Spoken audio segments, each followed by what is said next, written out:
Il-kisbiet li reġistra pajjiżna fl-aħħar xhur huma riflessi fil-messaġġ tal-Partit Laburista fit-toroq Maltin. L-inqas qatt fl-istorja żammejna l-ekonomija b'saħħitha.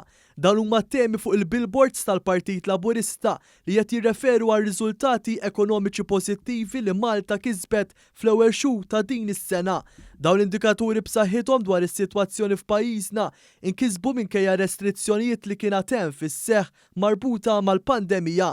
Kien il-Prim Ministru mexxej tal-Partit Laburista Roberta Bela nnifsu li spjega kif dawn ir-riżultati huma frott l-isforz ta' Tim Malta. Tim Malta hija r-realtà ta' kif pajjiż għandu jimxi l qudiem komunità waħda, soċjetà waħda, bid-diversi interessi ta' kampaċċol il-gvern fl-aħħar mill-aħħar taf x'inhu.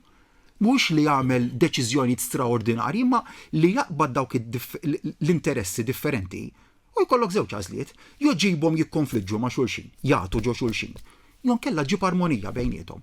Il-mod kif il-gvern ħoloq din l-armonija bejn is-setturi differenti tas-soċjetà, l-imsieħba soċjali min iħaddem u l-ħaddiema wassal biex il-pajjiż qed jibda jirkupra b'saħħa mix-xokkijiet ekonomiċi tal-pandemija u jkun fost l-ewwel pajjiżi li jagħmel dan.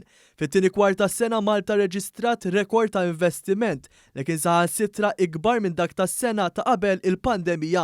Il-qatt niżel għall-inqas rata li qatt kien u d-dħul tal-gvern żdied b'9 biljun euro biex il-Prim Ministru baqa' jkollu messaġġ ta' kuraġġ u ottimiżmu għal ġejjieni.